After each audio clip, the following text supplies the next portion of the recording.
Get ready. You have rightly stated that the principle of this bill has been unanimously accepted by the House, and most of the relevant points have been made out, and that no time of the House should be taken by repeating the same point again and again. One of the points on which I want to lay stress and which is being disputed again and again by the Treasury benches is the question of cottage industries.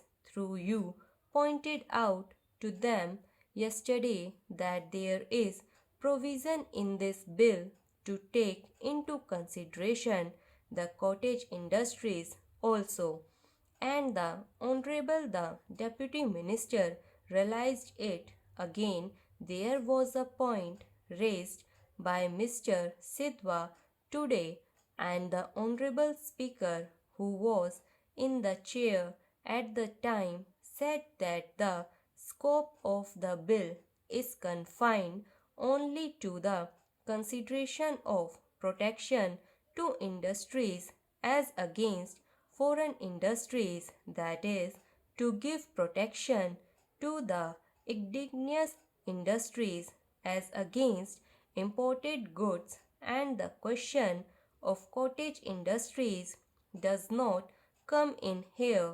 The Honorable Deputy Minister retorted this: unless protection is given to indigenous industries, we shall not be able to develop industrially.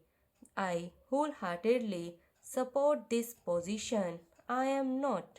When I speak of cottage industries, I do not for the moment think that our country should not be developed on the same line as the other countries in the world. I want that every villager should have the same amenities that we sitting in this house have. Every villager should have these furniture, fitting houses, and so on. The only thing is that the existing economy should not be disrupted and sacrificed before substitute arrangement is made. Before we give protection to any bigger industries, the first thing we should consider is that the materials which are at present being produced in our villages to meet the requirements of our villages and on which the economic life of the villagers rest are properly safeguarded.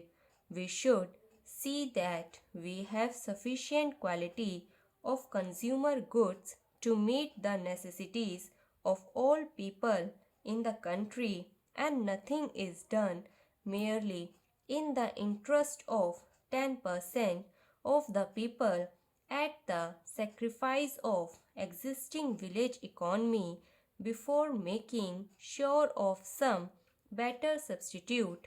I find that at the present moment our attention is confined to the amenities and requirements of a portion of the population only.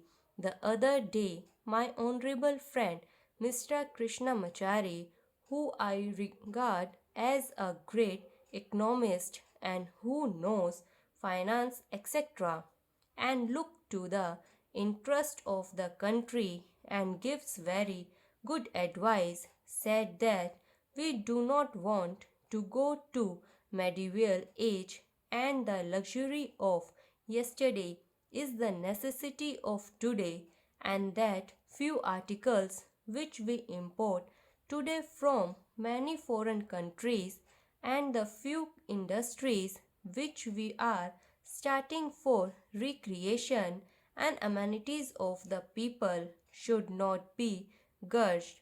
I agree with him. I do not gurge them, but looking to the condition as it is today and the circumstances under which we are placed and over which we have no control. If we want to develop our country on the same basis as other countries have done, our country on the same basis as other countries have done industrially, and otherwise we do not have at our command all the necessary materials, and we simply cannot do it with the speed we want. We have to depend upon others. So, at least during the transitional period, it may be that the necessity of yesterday may have to be regarded a luxuries of today, and for some time have to take to austerity to be quarterly distributed.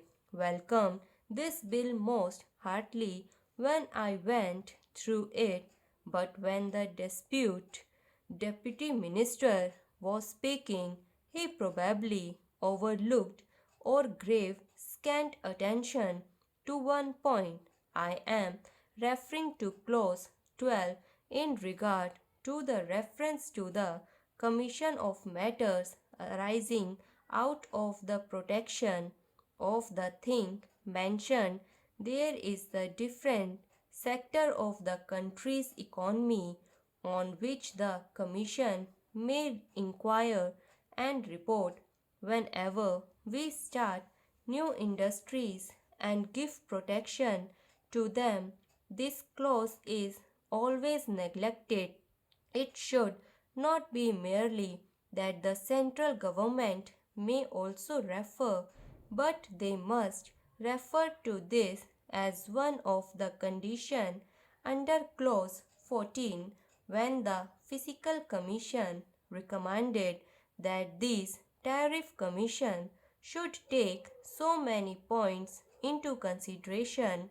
The different sectors of the country economy must be one of the point that must be taken into consideration. The other day there was a question about the acquisition of the Visakhapatnam shipping yard when we had to pay rupees 2 to 3 crores of acquiring it, one unemployment of 4,000 workers, and for keeping them in employment we suffered a loss in view of the agitation that was carried on.